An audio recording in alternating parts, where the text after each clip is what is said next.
When you think about businesses that are selling through the roof, like Skims or Allbirds, sure, you think about a great product, a cool brand, and great marketing. But an often overlooked secret is actually the businesses behind the business, making selling and for shoppers buying simple. For millions of businesses, that business is Shopify. It's home of ShopPay, the #1 checkout in the world. You can use it to boost conversions up to 50%, meaning way less carts going abandoned and way more sales going through to checkout. Upgrade your business and get the same checkout Allbirds uses. Sign up for your $1 per month trial period at shopify.com/income, all lowercase. Go to shopify.com/income to upgrade your selling today. Shopify.com/income. Hey, everybody. You can help us make Chris DeMakes a podcast even better by telling us a little bit about yourself. Go to surveymonkey.com/r/JDZ3HL7 for a quick listener survey. It only takes a couple minutes and it helps support our team. To show our appreciation, we're giving away 2 $50 gift cards to lucky participants every single month. Head to, go ahead and grab a pen, surveymonkey.com/r/JDZ3HL7 now for your chance to win.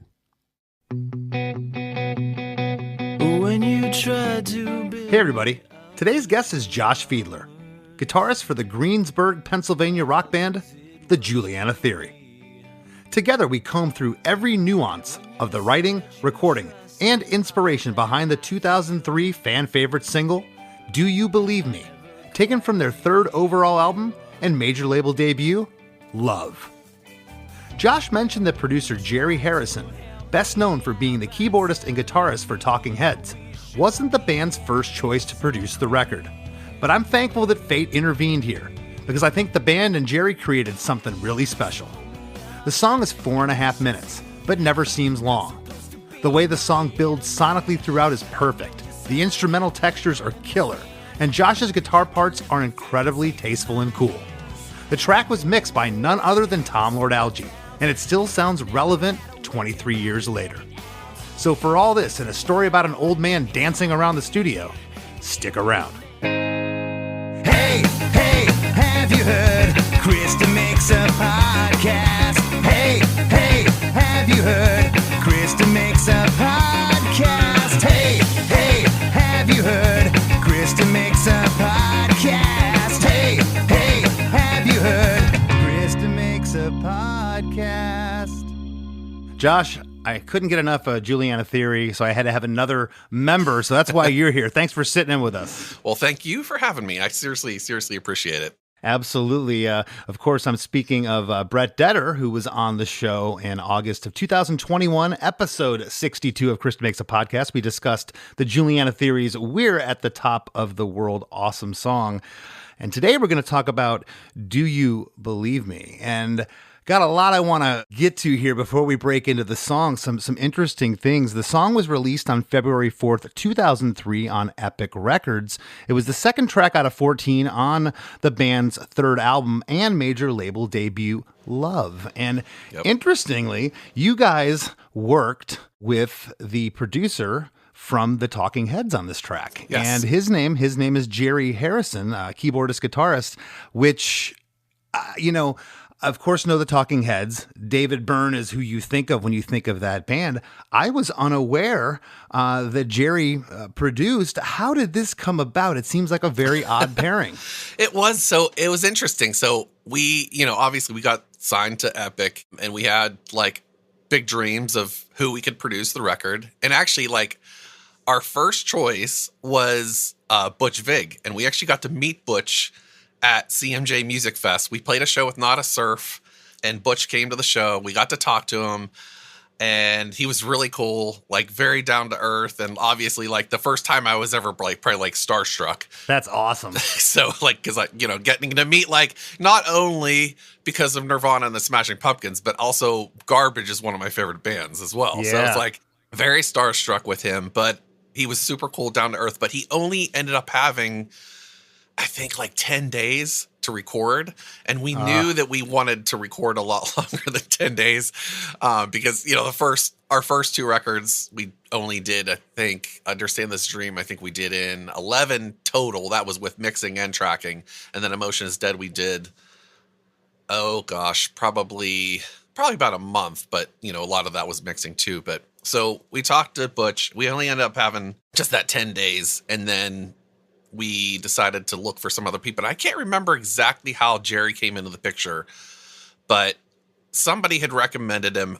Brett actually went out to meet him in California, talked to him, and decided it was going to be a good fit. And obviously Jerry worked on some amazing records too. He did the that third No Doubt record, which was really good. Return to Saturn. Oh, he produced that. He did. I was unaware. Yeah. Okay. Yeah, he's done some really cool stuff up until then, other than obviously the Talking Heads. But so we got Jerry, and we actually had two others like superstars on that record too. So Dave Schiffman was our engineer, who's done like every amazing rock record, like I think probably since 2000. He's worked on like Audio Slave, Rage, everything. Jimmy Eat World, on and on. Red Hot Chili Peppers, everything. You were in incredible hands, and yes. and that makes a lot of sense because the tones on this are awesome. Yes. That was very that was a lot of Dave there. And then we also had E.T. Thorngren, who was a friend of Jerry's, who, worked on Stop Making Sense. He worked with the Talking Heads. He worked with Cyndi Lauper, the Eurythmics. So E.T. was doing a lot of the editing and stuff too. So like all of the drum edits, and we actually did two of the B-sides with E.T. as well. Like I flew out after we recorded Love. I flew out to E.T.'s studio in L.A. and we worked on two other songs. But so it was a really good team of people. That's awesome. Well, and the album was mixed by Tom Lord-Alge, and Tom's great. He's mixed stuff for everybody under the sun, Less Than Jake included, Green Day, you name it. Tom's done it. This production, it sounds amazing. We're 23 years on, and if you would have told me this was recorded 5 years ago, 10 years ago, I would have believed you. It doesn't sound, from a production standpoint, dated. Yeah, I agree. I just listened to a little bit of it not that long ago. So it's not often, you go back and listen to all your records and stuff, but I did go back a little while and listen to it. It does still sound really good. I'm very proud of it. So how on hands was Jerry with songwriting? Like, did you get demos in hand to him prior to either meeting him, or how did that whole process go down? Yeah, we started demoing right around probably halfway through writing Emotion is Dead. I think Brett got a Tascam and started recording us because Brett was the recording guy. But we did start to demo songs. So at some point, Jerry got to hear some of those demos, and then he actually came out to Greensburg for about a week, and we hung out. We went to some of the local restaurants, and he would come to our practices because we would practice like 11 to 5 religiously Monday through Friday. Like, we took it as like, doing our job. So, I was going to say, you guys were working at like a day job. That's almost unheard of. Yes. And that's what we did every day.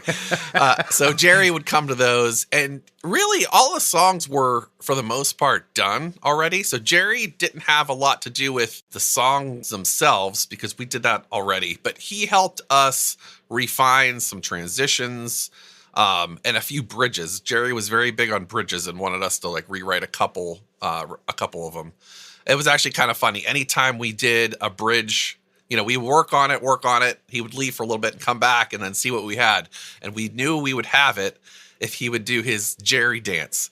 So Jerry would do this really funny, like old man, like he would go like, like every time we'd get the bridge right, and then we knew it was good if he was dancing. So and by old man, you mean like Jerry was probably like 47, 48 then. Right. Which my age now. So yeah. So when you dance around, people think you're old too, probably. Exactly, right? which is why I like try to not dance. So isn't that so amazing? I look at pictures of people from 25 years ago, like some of the older bands and whatnot, and I'm like, gosh, they were younger than I am now. I know. It's sad, right?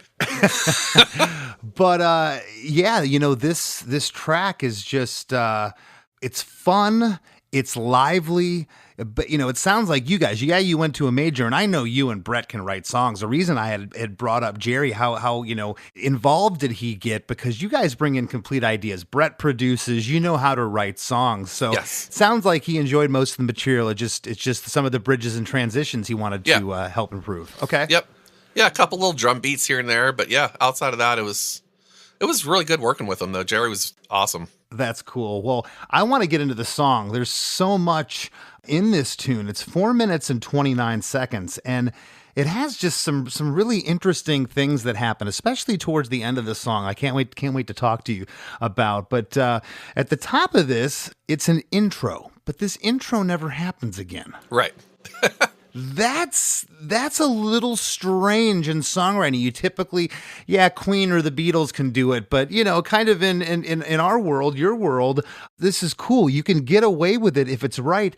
I'm listening to the song, I'm like, are they going to harken back to the intro? And besides, the instrumentation, you don't get this melody line. Was this how it was written from the top? It's really interesting. It was actually. So I wrote a lot of this part, the verse and the chorus at home, just on my acoustic guitar, and then I would bring it to the band. Then that's usually how we would do things, because we, all together, we would usually me, Brad, or Chad would have an idea, would bring it, and then we'd all work on it together. And the intro actually didn't sound like this originally. It sounded like an Incubus song, which is kind of funny. Here, I'll play it real quick because it won't take too long. But let's hear it. And it's funny you say that, because that clean guitar panned off to the right, yes, it's got that Incubus feel to it. I was wondering where I could make a comparison. Thank you for sharing. It was that. Yeah. So it was like this, and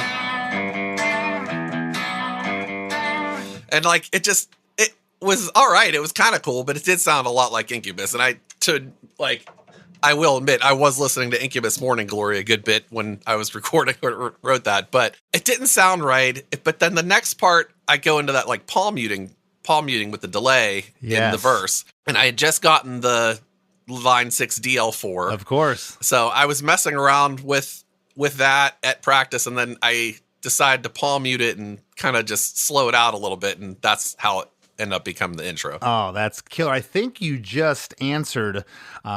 So I was wondering, and I had the notes here, was it 2 guitars at the top here? One playing palm mutes and the other playing the delayed riff, or is that one guitar? It was stereo delays. Yep. Stereo delay. That's cool. Yep. Okay. I was wondering if it was an overdub. I'm like, God, they have a palm mute tucked underneath there. It's really cool, that texture. Yeah, that's all the line 6 DL4, the legendary delay pedal there. Well, it sounds great. And, the vocals, it's interesting where the placement of the vocals are, because they come in on the second bar. Mm-hmm. So it kind of throws you off until the piano comes in and you can feel where the one is. Yes. It's really neat.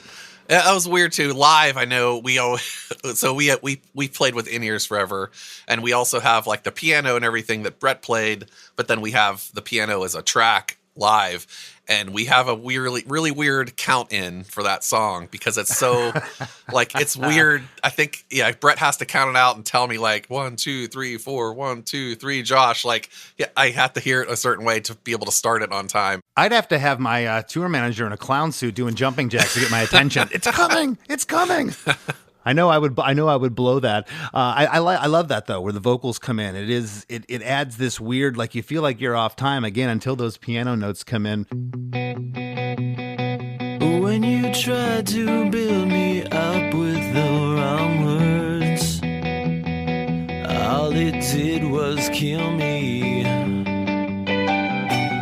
when you said you trust in all that I feel, I never quite believed you. And when you tried to help me out by telling me how we should be, I disagreed.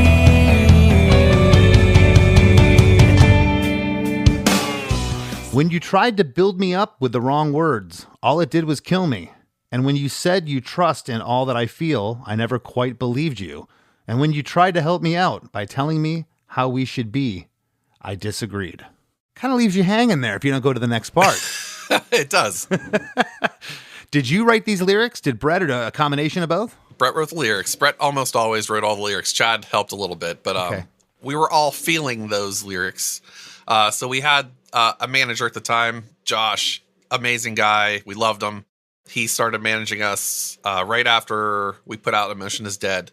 And, you know, a lot of times you have those discussions with your manager that you might not just agree with. And he doesn't want to see your side, but he wants to make sure he knows that we see his side. And that's kind of where these lyrics are coming from, because, you know, Josh would want us to do certain things and not have these ideas that we had, you know, but so it was more of like, why can't you trust us? We're the band. Like, you know, we've done good up to this part. You know, so yeah, you know, and you guys really did. I mean, your track record up to this point, you had a solid fan base. The record sounded great. You know, I could understand his concern. You're on a major now. You're wanting to push out, but you know, everything to me was solid up to this point. It was. Yeah, and you know, he wasn't he didn't completely. It wasn't like we had we were always fighting in each other. But sure, there's you know, always those times where somebody outside is trying to tell you something that you don't want to hear or you don't want to do. And that's. Well, and if you can take it as constructive criticism, it's one thing. But after a while, it's like, okay, you've hammered this point home 30 times. Right. We're doing it this way. That's what it drives me nuts. Yeah. Right. But that's like business with anything else in life. So after the line, all it did was kill me. Single note pianos join in, followed immediately by a hi-hat. After the line, I never quite believed you. The hi-hat gets a little fancy for a second. After the line, and when you tried to help me out, steady kick drum and bass guitar are in on this line. The final line, by telling me how we should be, I disagreed. We get a floor tom build-up with the band that comes to a complete stop while the delay of the guitars swirl around for one bar before we launch into verse 1, the first proper verse. And the other thing I wrote up here, Josh, is that this intro stands on its own. It's like its own statement. And that's sometimes tricky to do in a song because it almost sounds disjointed, you know, right. And this doesn't, but I kept listening to it, and I'm like, is there anywhere, I think I said this at the top, is there anywhere where they allude back besides the instrumentation? And you don't. That's cool. We do not. We did that. I don't know why. I think it's just, you know, that's kind of the thing where we have 5 guys in the band that all listen to different stuff.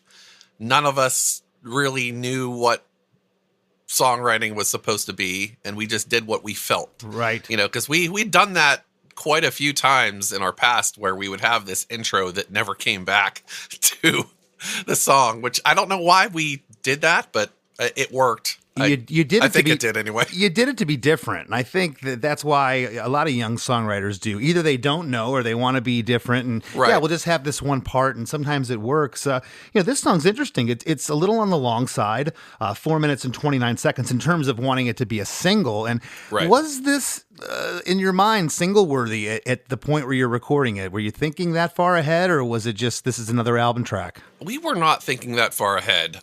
Mostly because, you know, up until that point, we never had a single.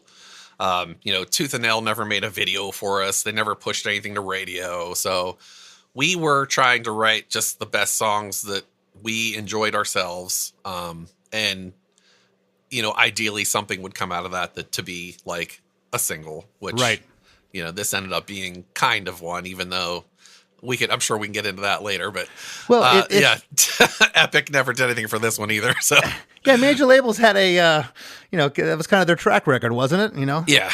Every 1 out of 30 bands will have some traction at radio, and the rest of us don't. Right. Yeah, it's especially then, man, it was tough and competitive, and you guys were right at the end. We got signed around that time to our second major label deal to Warner Brothers, and that was it, man. Bands weren't getting those kind of deals much later. Right. You know, we were kind of on the tail end of that. But verse 1.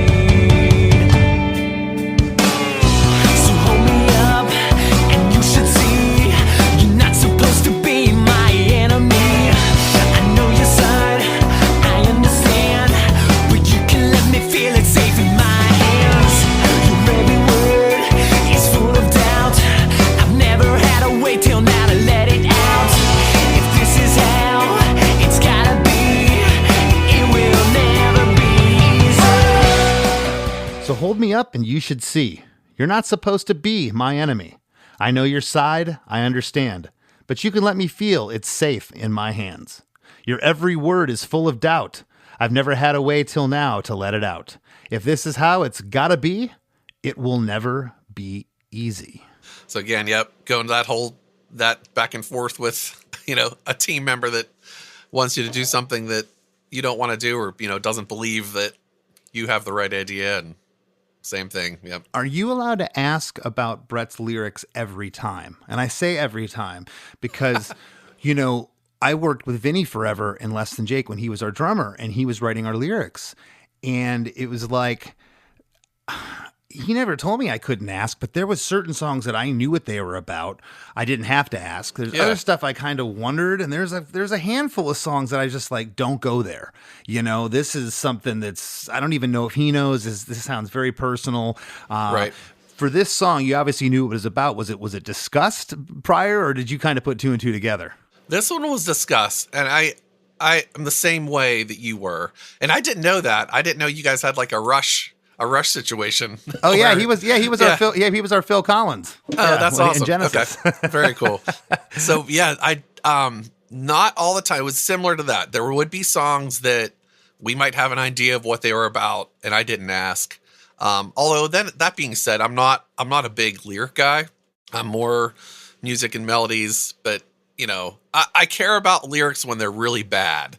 Like I don't want to hear really bad lyrics. So outside of that, I'm cool. I'm kind of cool with anything, but I never had an issue with Brett's lyrics, but I'm the same way. If something's kind of ambiguous and weird and like, I don't know what that means. It's like, okay, I'll let that pass. If something's just bad, where it's grammatically, and sometimes bad grammar's cool in songs, but other times it'll absolutely drive you nuts. But something else that's interesting, we're going to get into the chorus here in a second. I got some things I want to talk about in verse 1, but I notice here you end verse 1 by saying it will never be easy. And that's the only time the verse ends on the word easy before you enter into the chorus, and that's the first word. And I didn't want to forget about talking about that because we're going to talk about the verse here, but was that ever an issue with Jerry? Did he ever say something like that? Because I had producers that would say things. You can't end on that line. That's the chorus line. Not that I know. I don't think so. I don't think Jerry ever brought that up. That might be a Brett question, but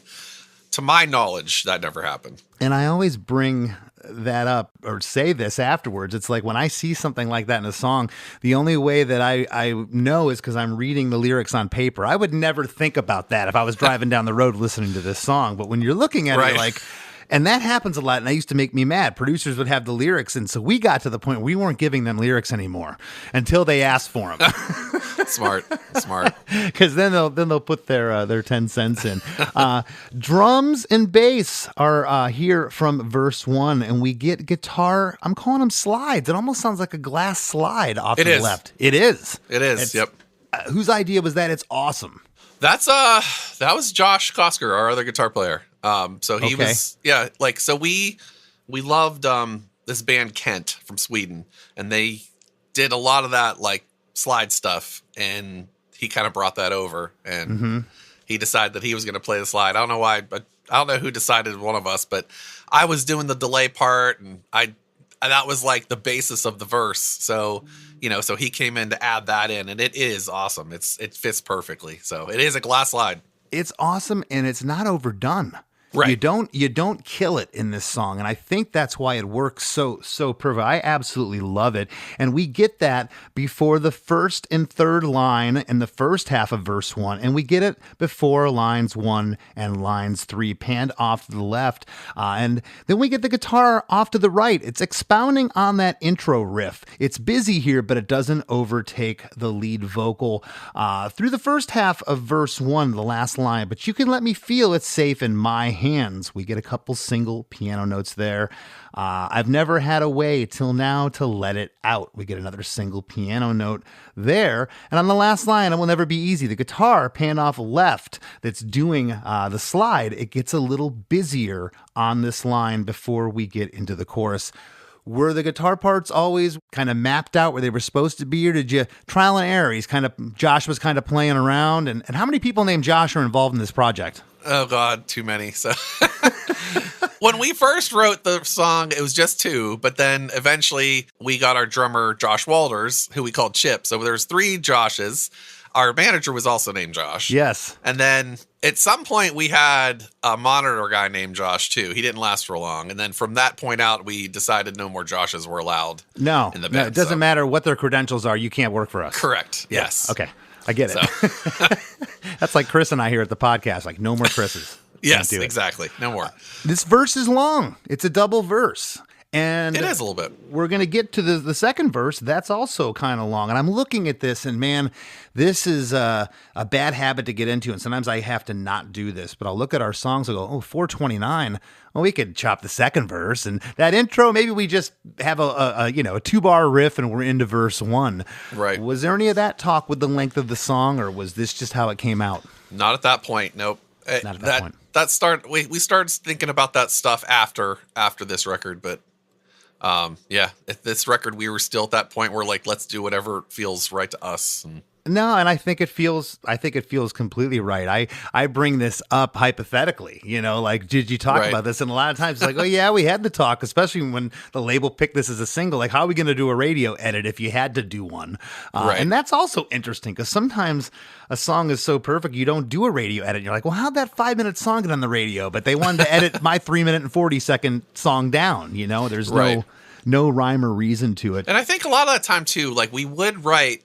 And I remember when we were writing sometimes we would extend parts, and then Brett would, he would sing some stuff over top like nonsense while we were recording. And then later on, like if he needed to, he could always shorten something or, come back to us and say, let's do this verse in half because my lyrics fit right here. And I don't really have another lyric to kind of extend that. But that was another thing too. While we're recording this, I remember him specifically kind of doing like the da da da da da da da da da, like that kind of thing. Like he just kind of mimed that little rhythmic vocal part while we're recording that verse. So. Well, very cool. Well, that guitar, Pan Off Left, like I said, it gets busier after the line, it will never be easier, actually during that line. And then we get into chorus 1. We got a double lead vocal here, and we get the whoa-oh-oh-ohs. Man, yes. you want a hook, line, and sinker me, put a whoa-oh-oh in a song. Like, I don't care who does it. I love them. They add something. It's the crowd part. I went and watched live videos of this. I see the hands in the air. It's the anthem, man. It is awesome. We're the whoa-ohs there because if they're not there, now we're like 2 bars into the chorus before you get the first lyric. They weren't there originally. That was something that came a little bit. I having trouble remembering that. I remember recording the woes, like we were all together in the studio around a big mic, and like everybody, like the whole band and some of the people that were at the studio and stuff, we were all doing it together and it was fun. But I can't remember exactly when they came in. But whoa, you can make this very easy. You'd have to wait to get that line, and so there's kind of has to be something there. Was that the idea behind it? I think so. Yeah, that was a Brett idea for sure. It was a good Brett idea. Yeah, it's awesome. I'm a sucker for whoa-ohs, and I am too. These whoa-ohs, the on the first and third, and they come before each line of the lyrics, which I'm going to read here in a second. But the 1 and the 3 are the same, and the 2 and the 4 are different. It's still a whoa-oh-oh-oh. It's different notes with a 3-note little tag of an oh-oh-oh on those ones. That's really cool, but that's also a little tricky. I've had it sometimes where it's like, dude, just keep the whoa-oh-ohs the same. Why are you trying to muck it up? Was that ever a discussion? No. Just came natural. Yep. Okay.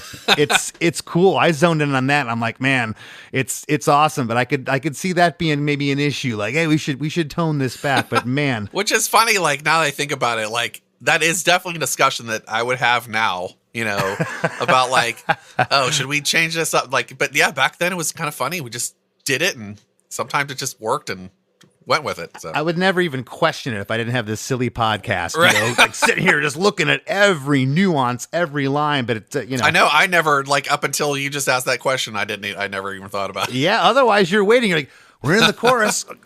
When's the lyric coming? Right, well, the woes are there off the top. Drums, bass, and big stereo guitars. These stereo guitars are fuzzy. They remind me. You talked about Butch Vig. They remind me of something on Gish. Actually, those guitars were kind of fun. before we went in to record, I remember thinking about some different tones that I wanted to use. And, we had our Marshalls, and I had a Bogner. And so when we signed our deal with Epic, I bought myself a Rickenbacker 330 and a Vox AC30. So I bought those two, and I didn't have them at practice. I had them at my house. And for the chorus there, I remember being in my bedroom. I still lived with my parents. And I was just playing around with this riff. And I think I read it somewhere about a Vox AC30 being turned up, like just dimed, everything dimed. And so I remember playing around with this, and I turned everything up on the amp, and I was playing that riff in my house, and the house was just like shaking. I remember getting so much trouble for it. But I'm like, that tone is amazing. I have to use it. And then that's what we ended up coming. So I brought that in, and it's funny. That's one of the only tones that wasn't touched that much by Tom, like when he was mixing. Interesting. It's not a real pretty tone. It's kind of ugly. It is. It's super ugly. It's very like garagey. Yeah. It's like brash, and that's what that was. It was my Rickenbacker into a Vox AC30 turned all the way up, and nothing else. Did you think Jerry was going to want to tweak it? Were you surprised? He didn't mess with too much. I don't think Jerry ever had any issues with any of our guitar tones. Like Dave tweaked some stuff, obviously, but that one, I kind of went in and I'm like, I feel real strongly. I want to try this. Like, let me do this. And I did it, and it worked. And this song's very, very clean. It is. Vocal up until Yes. this point, and those guitars come in, and it just, sometimes when you go too dirty with a guitar, they just don't sit in the mix. They stand Right. out. You think you're making them bigger when you're actually making them smaller. Right. Here, this tone absolutely works. I think it's really cool. The drums are on the ride cymbal through this chorus, and we get single piano notes, not on the whoa, but on the oh oh oh. We get Yes. the hits. Yeah. Just on the back three. How'd that come about? Just that's the way it was? that one, I think that was done. I can't remember on that one. It's brilliant. It's so, I talk about music sometimes that the simplest things can be so Right. effective. My my 7-year-old could play 3 notes, hit the ding, ding, ding. You know what I mean? It's simple, Right. but it just works so cool. And I'm sitting here going, did they mean to just put it on those? Was that an accident? Oh, that's a Brett. I'll have to ask Brett that one. I'm not sure on that one. That was definitely, that's all Brett, the piano. So I can't remember exactly if that was there before we went in or after.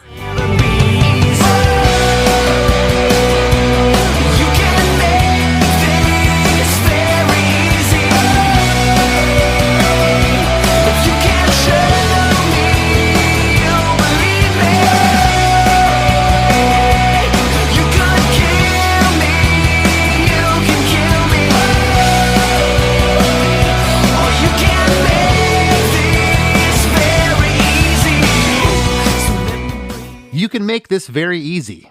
If you can show me, you believe me. You could kill me, you can kill me. Or you can make this very easy. I like that last line. You can make this very easy. It's like, Yes. how hard do you want to make this for yourself? Do you want to die on that Exactly hill? Like, is this where you're going to take this? And the older I get, I try to pull back from that. Like, you know what? This is just going to aggravate me, not them. Right. And it was like Josh was a little older than us, not that much older, but yeah, it was really like, how hard do you want to make this on yourself? Like, do you want to fight with 5 strong-willed band members about something or From the mean streets of Latrobe. right. Yeah. Right. Don't mess with us.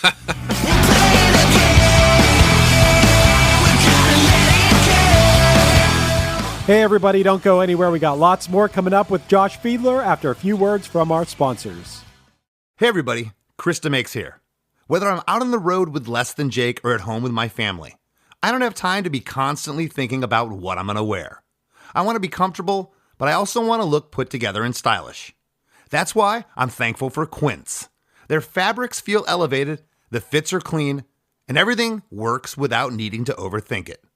Quince has all the wardrobe staples for spring. Clean, 100% Pima cotton tees that look as good as they feel. Same deal with the pants. They're relaxed and comfortable, but still polished enough to wear anywhere.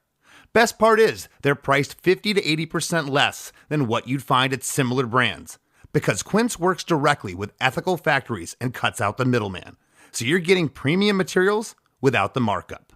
I recently got a pair of jeans from Quince, and they're the most comfortable pair of pants I've ever worn. Refresh your everyday with luxury you'll actually use. Head to quince.com/DeMakes for free shipping on your order and 365-day returns. Now available in Canada, too. That's QUINCE.com/DeMakes for free shipping and 365-day returns. Quince.com/DeMakes. Looking to elevate your music career? DistroKid is a digital music distribution service that enables musicians to distribute their music to online stores and streaming platforms such as Spotify, Apple Music, YouTube Music, Amazon, Tidal, and many more. DistroKid collects earnings and payments, sending them to you, the artist. With DistroKid, artists unlock a world of possibilities. From easily paying collaborators with splits, to securing your music with DistroLock, DistroKid covers all bases. Plus, you can promote your releases with Hyperfollow and create eye-catching visuals with a Spotify Canvas generator, all for free. But that's not all. Introducing the DistroKid app, now available on iOS and Android. Artists can manage their releases, view streaming stats, and withdraw earnings, all from the palm of their hand. And for those looking to perfect their sound, check out Mixia. With its simple interface and customizable mastering options, artists can make their music sound polished and professional within minutes. And don't forget about Instant Share, DistroKid's newest feature. Share large files securely with collaborators, producers, and more, ensuring your music streams at the highest quality. Ready to take your music to the next level? Download the DistroKid app and explore their suite of tools today. Plus, listeners can enjoy 30% off their first year by visiting distrokid.com/VIP/DeMakes. That's distrokid.com/VIP/DeMakes. Experience a membership that backs what you're building with American Express Business Platinum. Unlock over $3,500 in business and travel value annually with statement credits on select purchases from brands like Dell, Hilton, and Adobe, and other benefits. American Express Business Platinum. There's nothing like it. Based on total potential value of statement credits on select purchases and other benefits, enrollments required, monthly and other limits and terms apply. Learn more at americanexpress.com/business-platinum. Now at McDonald's, a McDouble is $2.50, so you can get your gym gains on, or just get lunch for only $2.50. Get more value on the under $3 menu. Limited time only. Prices and participation may vary. Prices may be higher for delivery. Ba-da-ba-ba-ba. This episode is brought to you by State Farm. You know those friends who support your preference for podcasts over music on road trips? That's the energy State Farm brings to insurance. With over 19,000 local agents, they help you find the coverage that fits your needs, so you can spend less time worrying about insurance and more time enjoying the ride. Download the State Farm app or go online at statefarm.com. Like a good neighbor, State Farm is there. Zootopia 2 has come home to Disney+. Let's go! Get ready for a new case. We're gonna crack this case and prove we're the greatest partners of all time! New friends. You are... Gary the Snake. And your last name? The Snake. Dream Team. New habitats. Zootopia has a secret reptile population. You can watch the record-breaking phenomenon at home. You're clearly working at Zootopia 2, now available on Disney+, rated PG. Hey friends, Chris DeMakes here. If you love Chris DeMakes a podcast and you'd like to help us continue bringing you great episodes each week, please take a minute to check out chrisdemakes.com. That's where you'll find our Patreon. Our Patreon supporters get instant access to hundreds of episodes of The After Party, our weekly bonus episode that people have raved to us about for years. You can also get ad-free, early releases of each week's episode of Chris DeMakes a podcast, as well as unedited video versions of the show. Even if you're not sure if you want to sign up, you can go to chrisdemakes.com and sign up for a free account. We'll throw you a free preview episode here and there. We can't thank you enough for all the support. And if you have a few extra bucks and you want to help us keep the lights on, our Patreon is the way to do it. Head to chrisdemakes.com to learn more. So baby was a shooting star. She crawled into my... And now, back to the show. Well, right out of the chorus, we get right into verse 2, and I'm assuming you went right in here because it's a double verse. You can't take any more time, and I think the immediacy there is great. Easy.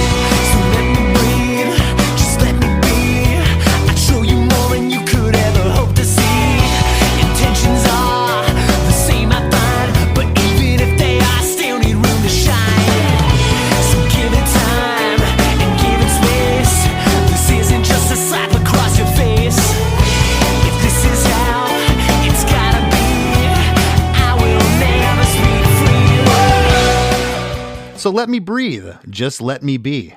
I'd show you more than you could ever hope to see. Intentions are the same, I find.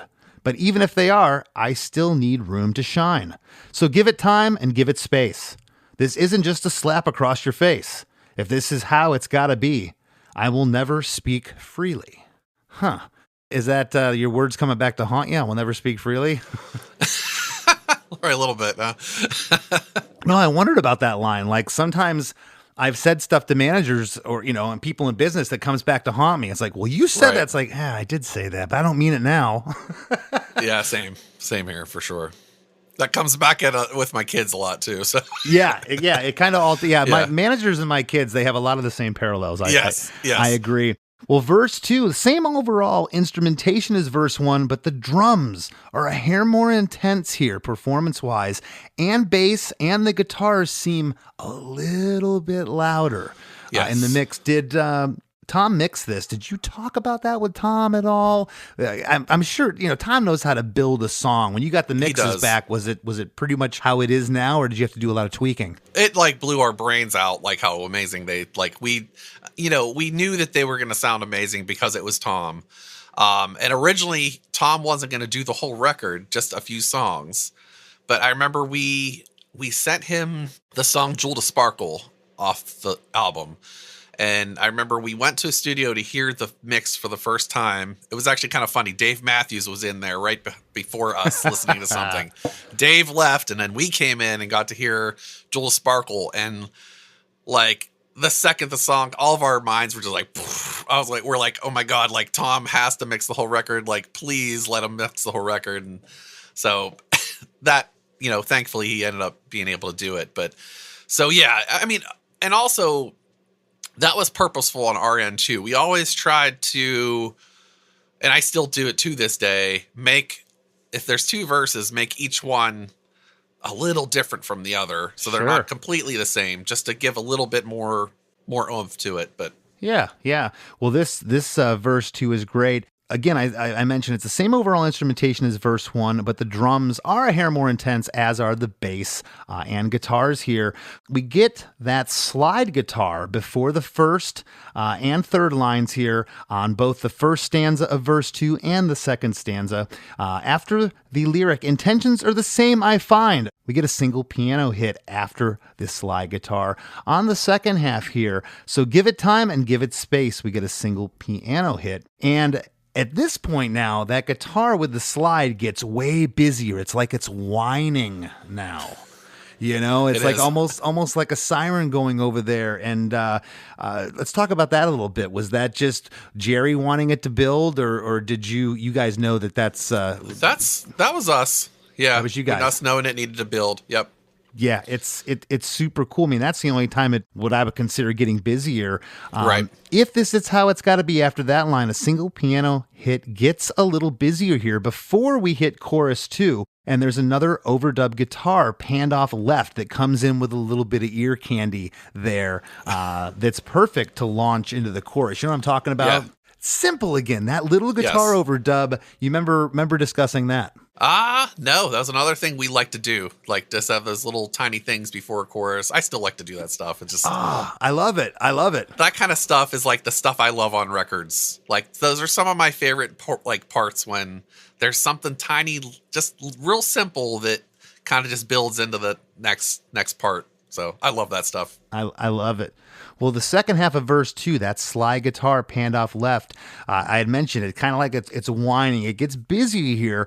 And this part is foreshadowed at the end of verse 1. It gets a little busy there, this guitar. Yes, just a little bit. So it's a little foreshadowing of what's to come. And I picked up on that. I think that's really cool. We drop right into chorus 2. Same lyrics. You're not going to change the lyric, right? No. The chorus lyric is strong. I think there's enough information. The whoa-oh-ohs may be a hair louder here in chorus 2, or they're joined by another voice. Brett might have, I'm trying to remember what he did on that. He might have went in and done a little bit more there. There's no crazy harmonies yet, which we'll get to later on those whoa-ohs. Right. But something's happening here. It's making me feel like the whoa-ohs, and I A-B'd chorus 1. I'm thinking maybe there's another voice or two tucked in here on chorus 2.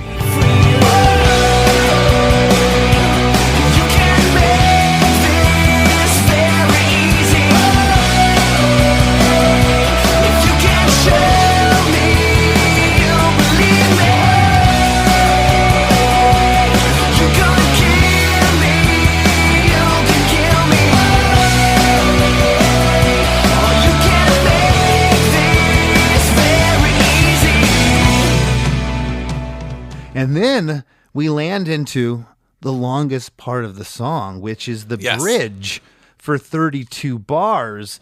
But then we get, I don't know if you're considering this part of the bridge, when it goes to the Do You Believe Me, that to me is a pre-chorus. It's the only pre-chorus in the song. That's true. And it's the only time that lyric and that happens, that riff. And we're going to get there in a second. I think that part is awesome. This is a long bridge. Like I said, 32 bars. The band hangs over into the bridge from chorus 2. The drums go to a tribal tom kind of drum rhythm. The single piano notes are here. Guitar playing some single note stuff panned off to the right. The guitar off the left is playing a rake. Is it joined by an acoustic, or it almost sounds like a harpsichord?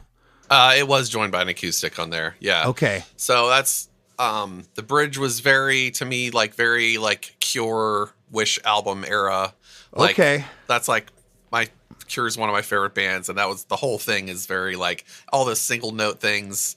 It's cool. Actually, I like it starts off distorted, like the little single note things, and then they go to clean delays with chorus and stuff. So, yeah, it was the whole thing was really just about like just kind of it's almost like a train that's like almost going off the rails, but not quite. Yeah, and like I don't know if you heard me say it almost sounded like on those rakes there was a harpsichord there.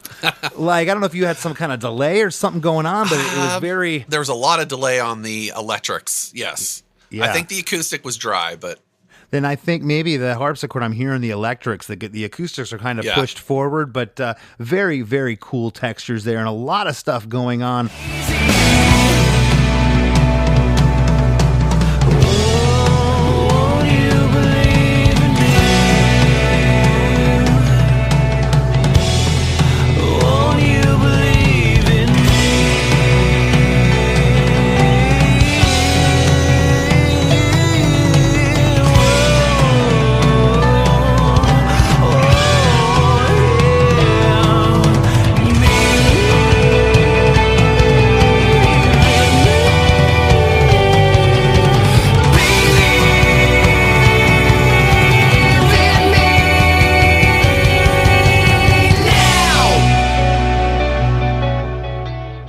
Oh, won't you believe in me? Won't you believe in me? Won't you believe in me? Believe in me now. Hammering the point home. Yep, it was. Very much so. Did this lyric go through any changes? You know, my bass player, when he's producing our stuff, I'll do this. I'll zone in on a lyric and I'll repeat, believe. Won't you believe? Won't you? He's like, dude, you're doing your trick, man. We got to come up with some new information here. Was this how it was, or did you ever have that conversation? That's how it was. Okay. Yep. Sometimes it's best just to keep it your first instinct. Here's what it is. We're not going to cloud you with more information. I agree. But I only bring that up because, again, I'm staring at lyrics here. They're jumping out at me. It's like, oh, wow, we're saying a lot of the same things, but it absolutely works. We get a harmony on Won't You Believe Me. The second Won't You Believe Me is a filtered vocal response panned off to the right. The third one, we get a harmony on Won't You Believe In, but then when it goes to me, it's just full holding out, like what I call scatting, kind of long notes, just kind of almost feels like it was off the cuff and Jerry kept it. That might have been, actually. That's a good Brett question. Okay. Yeah, very that's off, a good one. Very off the cuff there. I actually wonder about that too. I wonder if that's what it was. Sounds like one of his takes where he's warming up. You know, it got to that part, he's warming up. Jerry's just recording. It's like, all right, we're going to do it for real now. And then like later on, as he's going to compiling tracks, like, this is actually pretty cool. We're gonna throw this in there. Right. Yeah, I have no idea, but that was kind of the vibe that I got. And I like where those harmonies are. They stop before the me. On the next line, before believe, we get some new whoa, yeah, that kind of happens, some backing vocals. There's also a swirling guitar that's here, almost like a tremolo or something swirling around. That's actually, if I remember correctly, I think that's the other Josh with his slide, kind of just doing the kind of had a flange thing to it too. Yeah. Okay. On the two believes, just those two lyrics, we go to falsetto.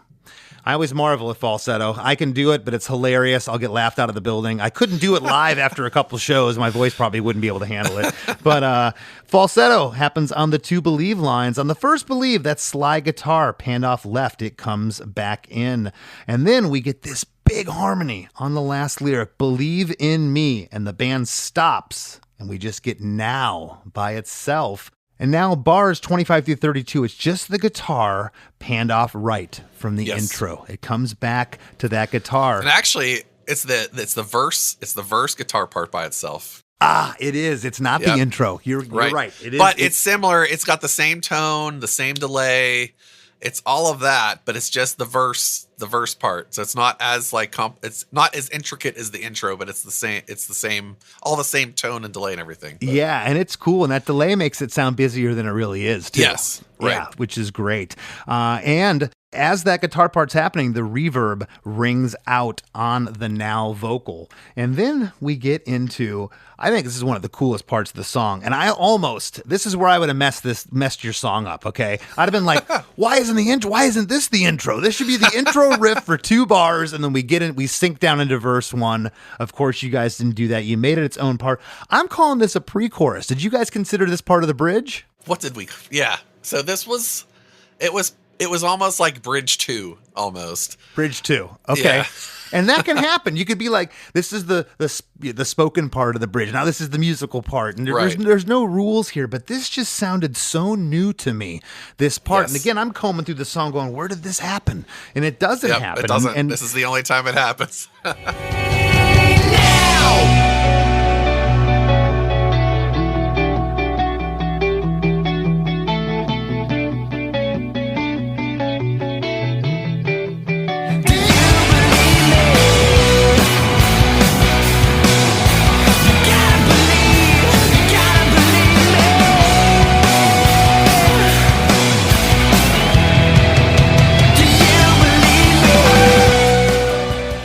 Do you believe me? You gotta believe. You gotta believe me. Do you believe me? Yep. I always love that too. I never really realized that. Someone pointed out in the show, like they said, I've always loved lyrics that pose a question. It makes the listener think. I never thought about that before. I was like, it does. And this is interesting because it's like, do you believe me? Do you? And then it says, you gotta believe. And it asks again, do you believe me? Still questioning it. On the do you believe me, we get 3 big hits of drums with bass and the stereo guitars as the band crashes back into this awesome, I'm calling it a teaser, which is a pre-chorus, right? To set up chorus 3. On the last line, do you believe me, we get single piano hits and the guitar panned off left really lifts this line, that slide guitar. Yeah, it does. That slide, it was really key in this song for sure.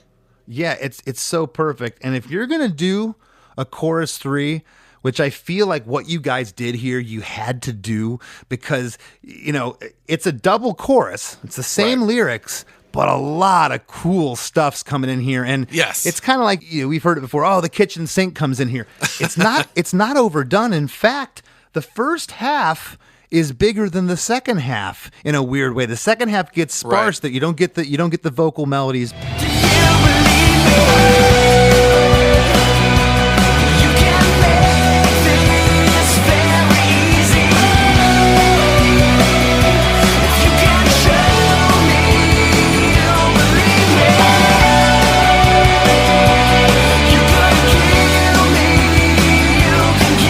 can kill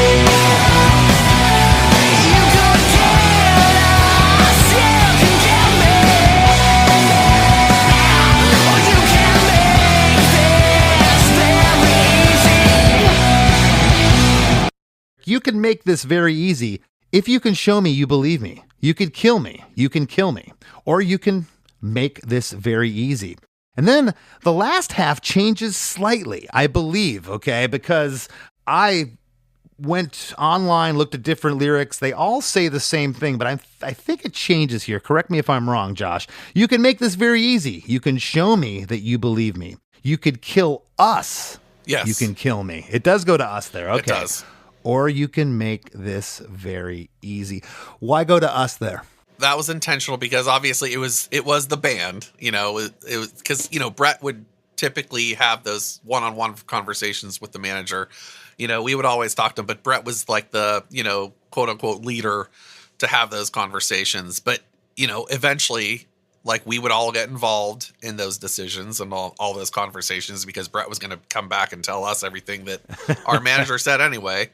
And it was, with the gang vocals and everything, really all of it is us. So it's kind of where that comes in there. So, okay. It's a cool little change. Yeah. Well, I love the first half of chorus 3 because we get the first harmonies in the chorus. Yes. The lead vocal's still double, but you get the harmony now. The harmony's so good. And this is, again, why I never wanted to produce. I never considered myself a producer. I don't want any part of it because I know that I probably do more damage than good. I would get to this point and be like, are you sure we don't want to put the harmonies on chorus 1 or chorus 2? Was that ever talked about? I think that was, yes. It had to be. This is too good.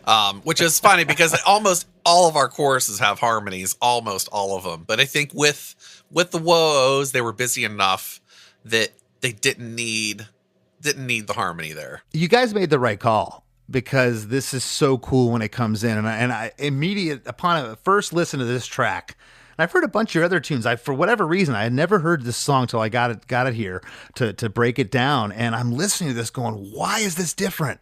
Why? And it was probably 2 listens in, it dawned on me, oh, there's a harmony here. And it's just so cool. The only line there's not a harmony on is the second line on Believe Me and the fourth line on Very Easy. You left those naked. Do you remember why? No, don't remember that one. Yeah, I think too long ago. Yeah, no, it's super cool though. It's picking your spots, and I love it. Yeah. On chorus 3, a guitar or a synth is now following the Whoa-Oh-Oh-Ohs along with the single note piano notes, and we get harmonies here, as I just mentioned, on the first half of chorus 3.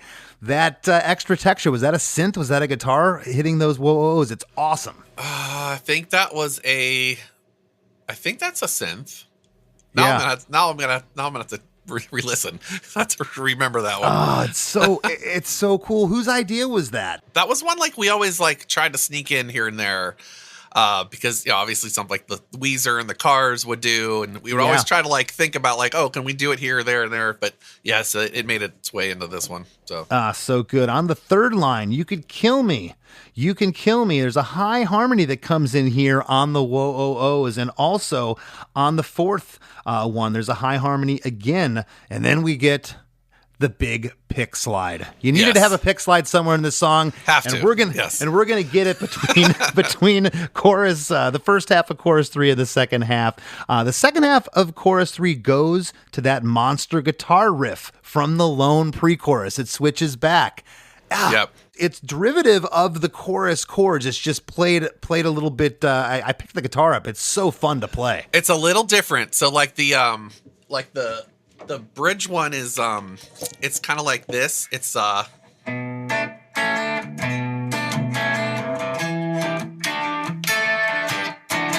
then it goes to that one. It goes into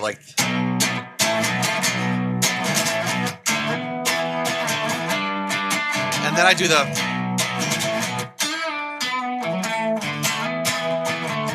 and I add the little blues lick at the end there too, but yeah.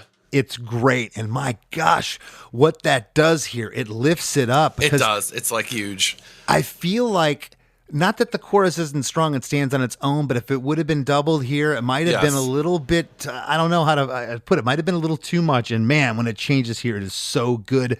We get new pads from the guitars, piano, and synths to provide the Whoa-Ohs here, which is awesome. The Whoa-Oh vocal drops out. So again, you're bringing things back, which you typically don't do, which could be dangerous. It can make the song feel smaller. It doesn't here because while all that's happening to provide for the Whoa-Ohs, we get a rock and roll guitar lick that comes in here before lines 2 and 4 that is panned off to the right. It's just kind of this rockabilly old rock and roll type lick.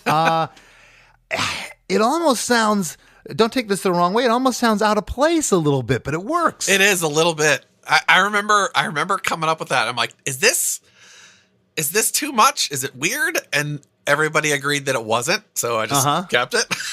You were hanging out with the you were hanging out with the Cars and Weezer, and then you jumped on the bus with Skinnerd for a second. Yes. It's awesome though, man. It's a very, very cool part. No vocal harmonies either on the second half. Do you remember discussing that? No, I think this is like one of those things where we knew like live, we were probably going to be all going like a little crazy.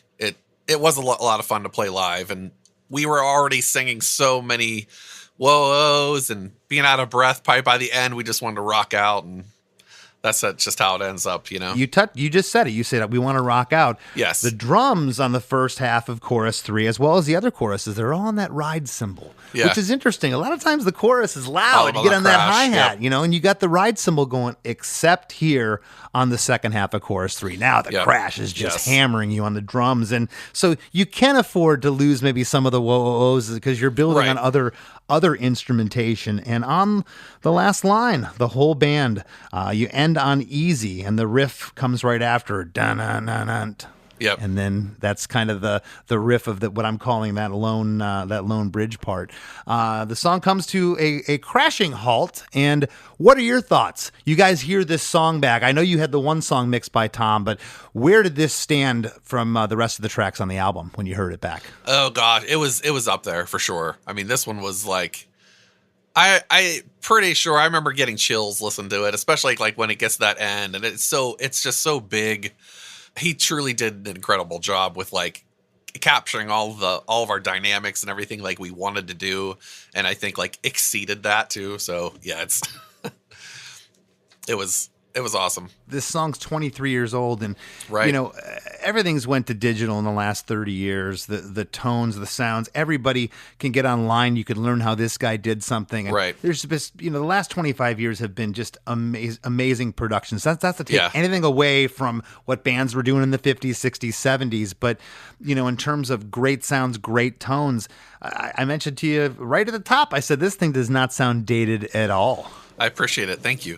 I'm really happy it doesn't, because I feel like some of our stuff does. Like Emotion is Dead kind of does a little bit to me, but like Love sounds really good. And sometimes that word, who cares if it sounds dated? It's a great song. Motown sounds dated. It can be a 4-letter word or it can't be. And in this case, I think, because some of those like Motown recordings are some of my favorite recordings. Like to this day, like nothing sounds as good as that. So it's like. Yeah, you can't put a $30,000 mic on the guitar and make it sound better. It sounds how it was supposed to sound. Right. Well, I want to thank you, Josh, for sitting in on the show today. And before we break, what's going on with you? What's going on with Juliana Theory? I understand you have a new solo album coming out. I do. Yeah. So real quickly, I guess Juliana Theory. I know we are working on a record, actually. So we put out an EP a couple years ago, Still the Same Kids, Part 1. We are finishing a record that hopefully will see the light of day this year. We've been working on it for a while. Right now, it's kind of with Brett, like doing vocals and everything. So hopefully that's going to come at some point. Harmonies on every chorus? Oh, yeah, for sure.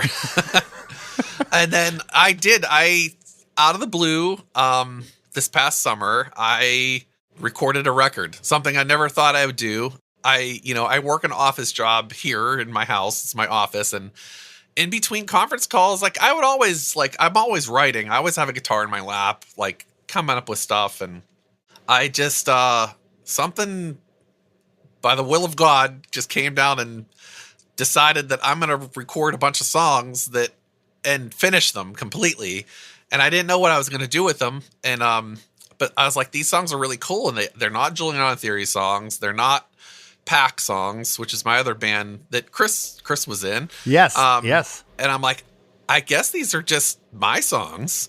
So I sent them to Dan at Equal Vision. I had 5 completed. And he's like, oh, these are really cool. He's like, these are cooler than I thought they were going to be, which was really funny. A little bit of a backhanded compliment, but okay. Yeah, a little bit. And I'm like, he's like, what do you think about doing a record? And I was like, maybe. I was like, let me see where things go. So like at that time, I was on vacation with my family in Myrtle Beach. The second we got back here, we the Juliana Theory went to Australia for a few shows with the Spill Canvas to do some Emotion is Dead anniversary shows. I came home that week. I wrote 5 more songs, finished them here. I did everything at my house outside of the drums. So there's drums on about half the tracks, which my good friend Justin from Pack recorded at his house. Everything else I did here. So I did piano, vocals, bass, keys, synths, everything here. And yeah, I sent them off to be mixed, mastered, and everything. And yeah, it's coming out here shortly. So hopefully by the time this podcast comes out, the record will be out. Well, check that out. It's under the name Low Rev. I understand. Yep. Under Low Rev, all one word, LOWREV. It's coming out on Equal Vision Records, so make sure to check that out. Josh, once again, man, thank you so much for taking the time today. Thank you, Chris, for having me. I seriously appreciate it. We must be together. We can talk for hours. It's hard to lie to strangers.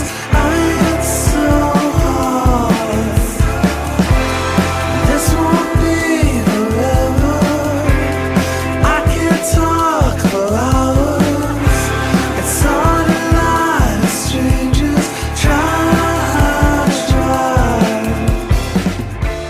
Hey everybody, I hope you enjoyed that conversation with my good buddy Josh. The song you're hearing right now is It's Hard to Lie to Strangers from Low Rev. Josh had sent me all the Low Rev songs. I think all the songs. Maybe it wasn't all the songs, but they were awesome. So definitely make sure you check out Low Rev. And don't go anywhere. We got lots more Chris DeMakes a Podcast coming right up after a few words from our sponsors. This NBA playoffs with FanDuel, you're not just watching the playoffs, you're a part of them. And we're back. Steve's got the phone, opens FanDuel, locks in player points. Quick fingers, you love to see it. Now he's going for threes. Big night for Steve-O. Be a part of the action and get better payouts this NBA playoffs on FanDuel.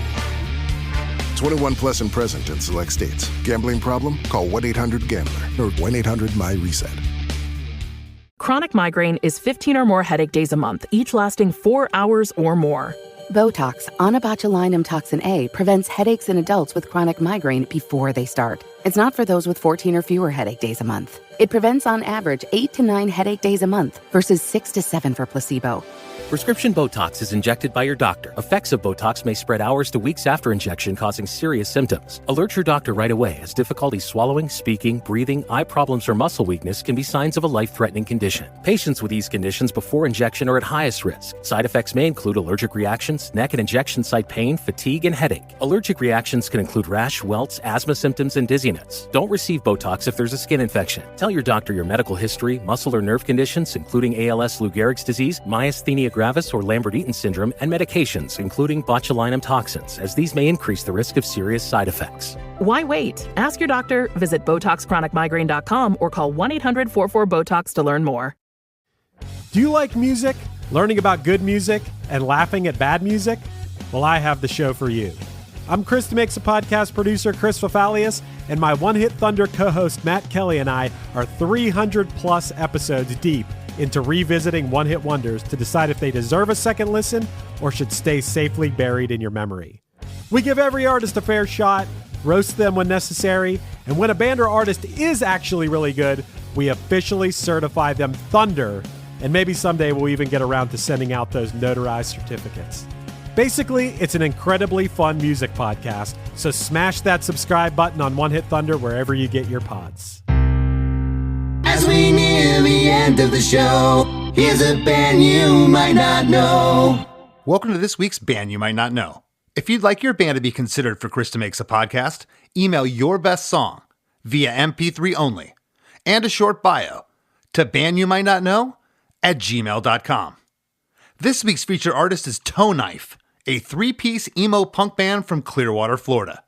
Their bio explicitly states that they are not Scientologists and they'll play anywhere there's electricity. Here's a snippet of their song, Dark Room.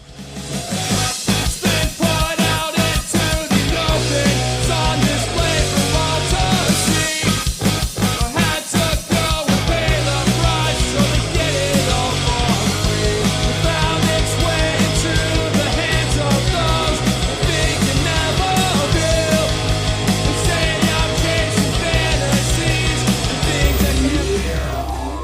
Recap with Chris and Chris. Chris, I felt really good about myself during this conversation because I was like, man, I got to introduce two really good friends of mine that I felt like would be good friends once you got talking about music. And that's kind of what it sounded like when you guys were talking. I loved this episode. And I totally blanked. I didn't know he played in Pack with you. That's cool. Yeah, of course, man. Hey, I was going to say, I've played music with Josh a lot over the years, and the whole time I've been amazed at the riffs he'd come up with. He is like a nonstop just expanse of guitar ideas, song ideas. He would completely like demo all of them. He's one of the best and most creative guitarists I've ever known, and songwriters. He's like a otherworldly talent, in my opinion. Well, which makes sense that Jerry Harrison, he didn't really change much to what was going on here, because both Brett and Josh are, they're great players, great songwriters, and producers in their own right. I also just think it's cool that Jerry produced it. He's the keyboardist and guitarist for Talking Heads. So in terms of layers and some of the guitar sounds and things that are happening here in the synths, it's cool that he was involved, because this production's great.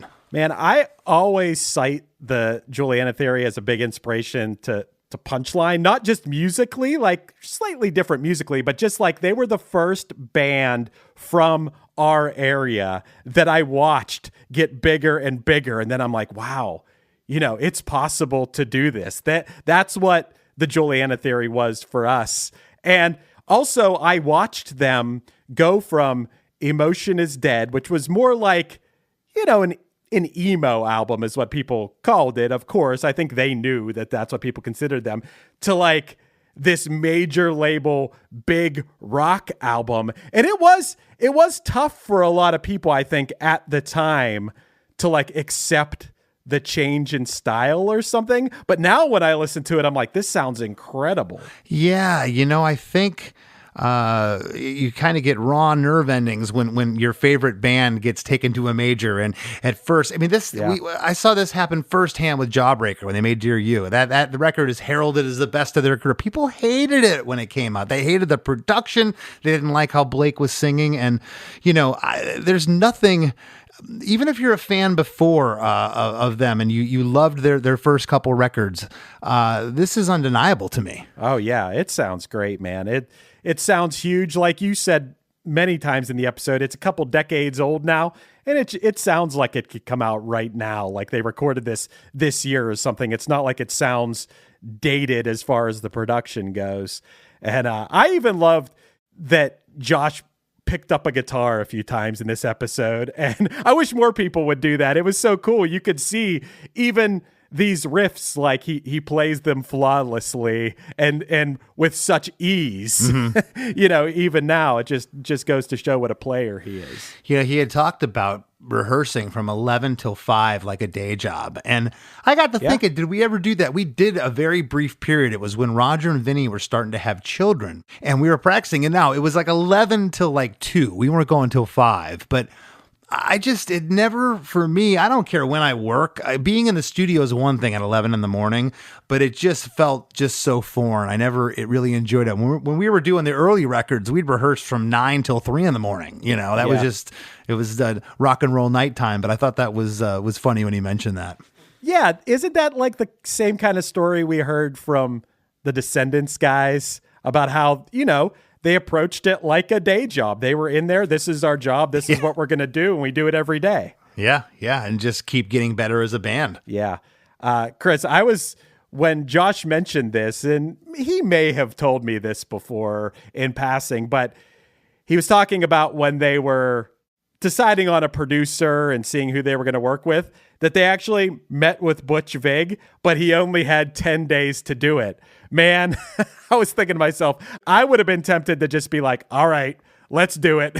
I know it's only 10 days, but it's Butch Vig, right? Well, maybe. And maybe you take your best 3 or 4 songs and that you think are singles and go record them with Butch.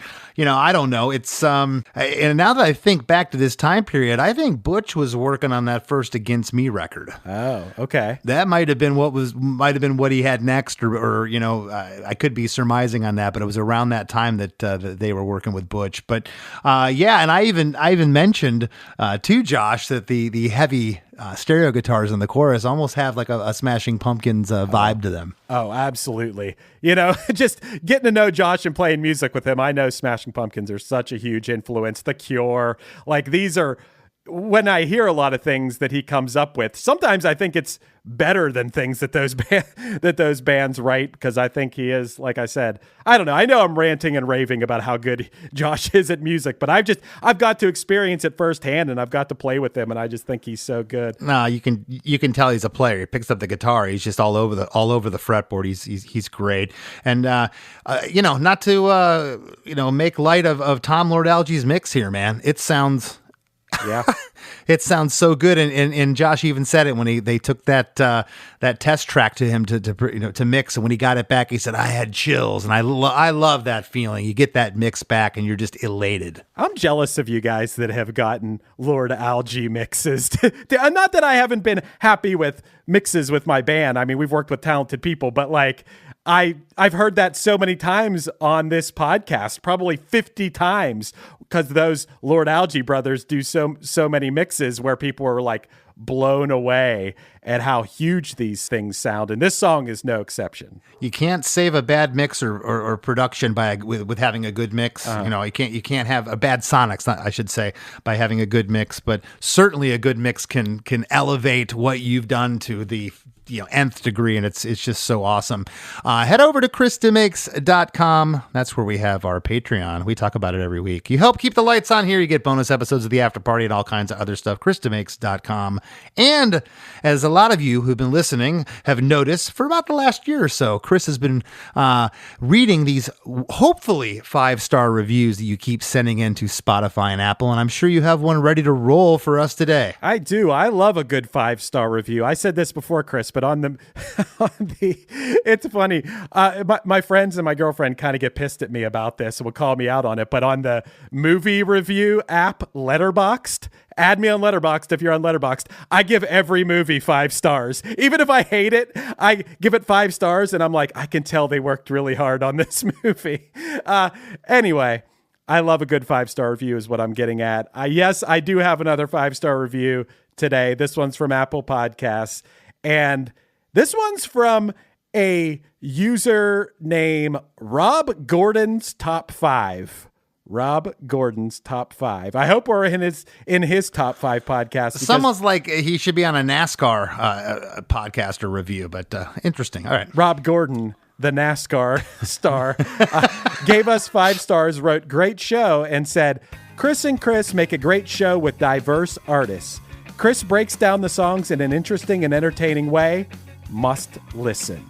So I think maybe we made Rob Gordon's Top 5, Chris. Absolutely. Thank you, Rob, for that. And thanks to everybody listening out there. We appreciate it. We've been at this for 6 years now. I can't believe it, Chris. Yeah, man. I don't know where the times went. It's an absolute pleasure to still be able to host this podcast and have people that care about it. So again, head over to ChrisDeMakes.com and help us out if you can. And I want to thank this week's guest from, I don't know, Chris, this isn't even a part of the country. It's either the Juliana Theory or the Juliana Theory. Yeah. Say it how you want to say it. Same band, great band. And I want to thank their guitar player, Josh Fiedler, for sitting in with us. And we'll see you next week. Hey, friends. Have you been loving Chris DeMakes a Podcast? Well, spread the love by leaving a 5-star review on Apple Podcasts and Spotify. Don't hesitate to share what you enjoy about the show in an actual written review on Apple Podcasts. Not only does it help more people discover us, but we often read reviews in the wrap segment of the show. It's a quick, cost-free way to support us and takes just a minute of your time. Your reviews mean the world to us and help us keep the podcast thriving. Thank you for being a listener, and thank you for being a friend.